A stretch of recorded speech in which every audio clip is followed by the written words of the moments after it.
Once we have the Bitcoin Act, which is currently under consideration, passed, where the U.S. government will be buying Bitcoin into its reserves, as well as other countries and other corporates for their treasury assets as well, we could see a 500K Bitcoin or $1 million Bitcoin. Sky is really the limit here. Going to a different economy, and we're going to be learning more about that as we go. But clearly, we're learning that things can be done from remote locations. We're learning that technology can replace people even more than we thought. We're not going back to the same economy. We're recovering, but to a different economy, and it'll be one that is more leveraged to technology. And I worry that that is going to make it even more difficult than it was for many workers. In Silicon Valley, and my friends who work in technology know that what we did to the manufacturing workers, we are now going to do to the retail workers, the call center workers, the fast food workers, the truck drivers, and then even bookkeepers, accountants, insurance agents, lawyers, and on through the economy. So what happened to the manufacturing workers is a very clear sign. And so we'll import Chinese-based CBDC technology. So it's going to be CBDC in a box provided to you by the People's Bank of China. But every stock, every bond, every currency, every commodity, every piece of art, every private business, every piece of real estate will eventually be a token on a blockchain, an entry on a ledger, permanent and immutable. We will have truth instead of trust, and we will save over $7 trillion a year. 6 to 8% of global GDP is wasted by the friction of the trust industry that's necessary when you have dual entry accounting. With triple entry accounting, which is what a blockchain is, we get rid of all of that friction. It's a beautiful future. Like what you see in China and their social credit scoring systems, right? If we get identity wrong, it could be a tool to enslave humanity. And if we get it right, it could be a tool to liberate humanity. And as an American, I'm obviously rooting for the one that's on the side of freedom. Bitcoin is an international asset. And also, I do believe the role of crypto is, it's digitizing gold. I actually believe this technology is going to be very important.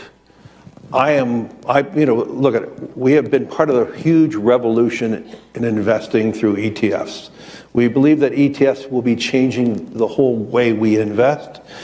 Many people still use it as a means, people are investing it for indexing. No, the majority of people who are putting money in in ETFs are active investors that are buying exposure. The entire bond market is being transformed as we talk right now. I believe the next generation for markets, the next generation for securities will be tokenization of securities. And if we can have that distributed ledger that we know every beneficial owner, every beneficial seller, we all have our code of who's buying, who's selling, instantaneous settlement. And think about it, it changes the whole ecosystem. Chinese bank ICBC has been hit by a ransomware attack, and the U.S. Treasury market, as a result of that, has been disrupted. This, according to the Financial Times. We're getting it more right now with Bloomberg's Shonali Bassick. Shonali, what do we know? Listen, we have the Financial Times now reporting that ICBC, one of China's largest banks here, was hit with a ransomware attack. And remember, they're a very significant intermediary in the Treasury market. The SIFMA has told its members that this has been part of the reason here that the system is kind of clogged up, if you will, during that auction that we saw a little bit before. The attack had prevented ICBC, according to the Financial Times, from settling Treasury trades on behalf of other market participants. A large executive at a major bank also telling the paper that such a large party on the fixed income clearing corp creates major concerns, potentially impacting the liquidity of Treasury markets. Now, it was not just a poor auction. It was absolutely lousy, and when the dealers have to step in to save a treasury auction, that's a rare occurrence. And welcome to the Crypto Teacher. And guys, please like and subscribe if you do like what you're listening to.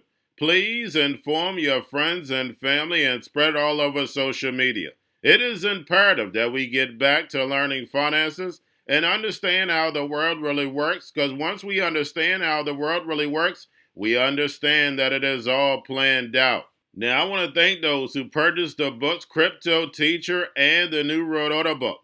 Remember, the New World Order book shows you how the world really works, and it is definitely time for you to wake up out of that sleep, especially in the times that we're in right now. And 2024 is going to be one of our most entertaining years. We have the presidential election.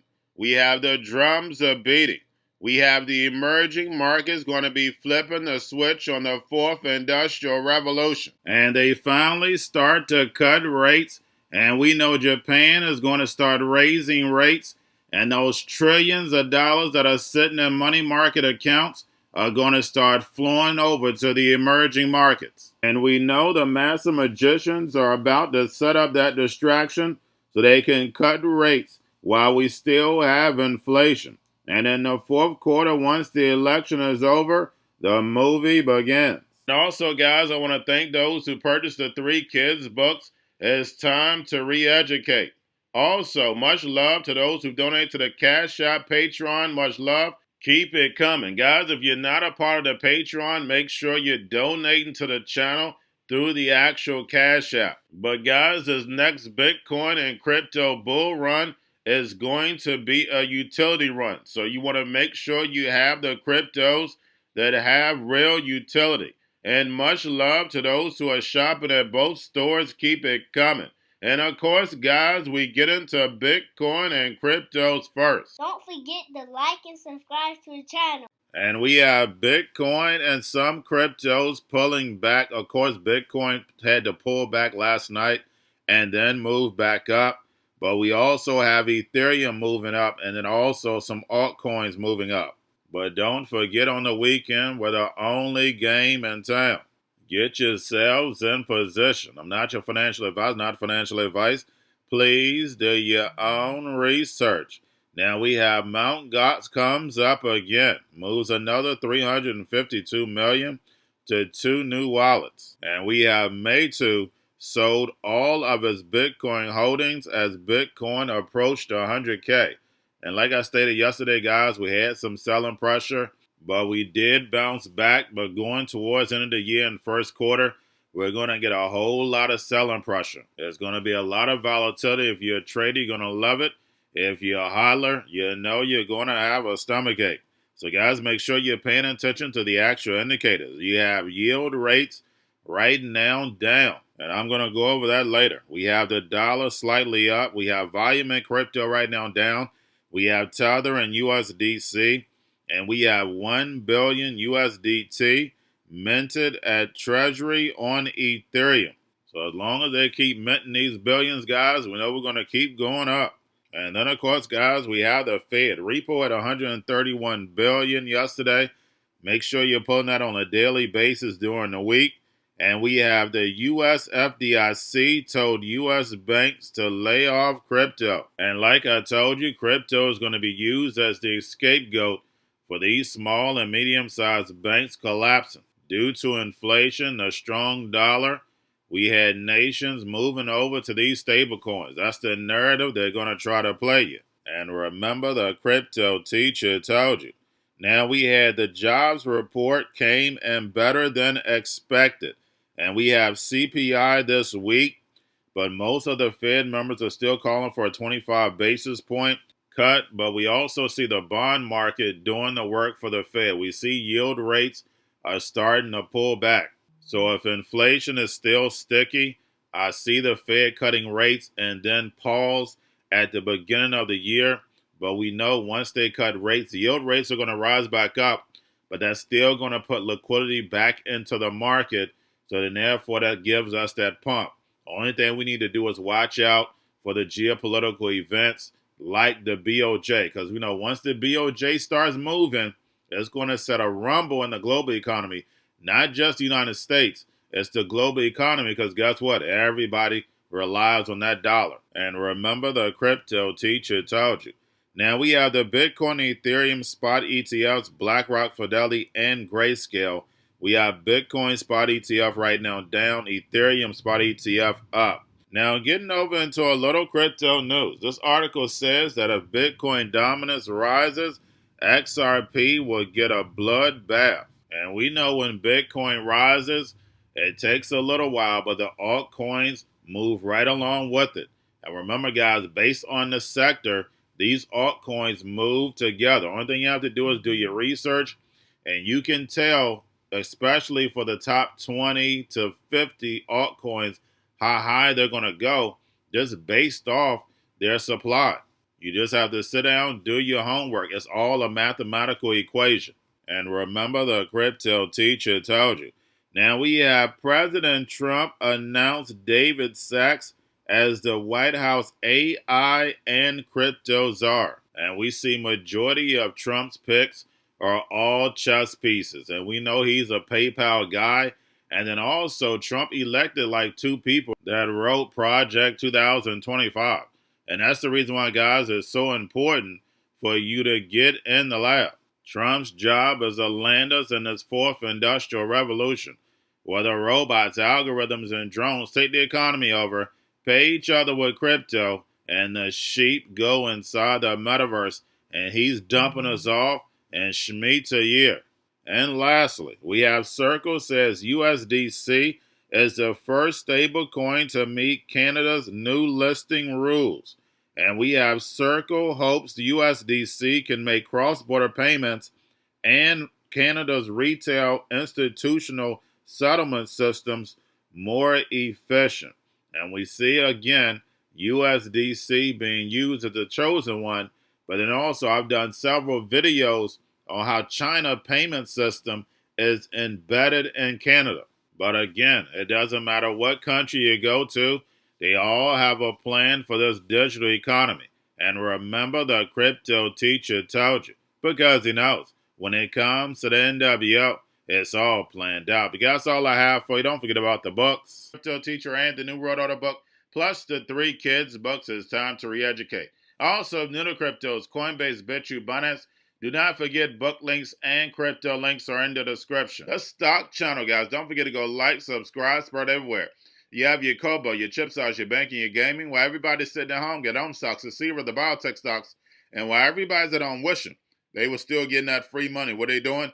Drinking and smoking weed. Don't forget about those stocks, and you have a wonderful day. The most powerful person in the world is the storyteller. The storyteller sets the vision, values, and agenda of an entire generation to come. Steve Jobs. And guys, you know I truly believe in this. When you look at the New World Order, they're the storytellers. And that's the reason why I wrote my New World Order book. But guys, now it's time to change the current generation. And I wrote 3 kids books. You know I love the Trinity because I understand the power that's in it. So I have 3 books. We have an opportunity to change the generation, to educate, not just me, but I want to show you that I take action on a daily basis. And I want you to take action on a daily basis.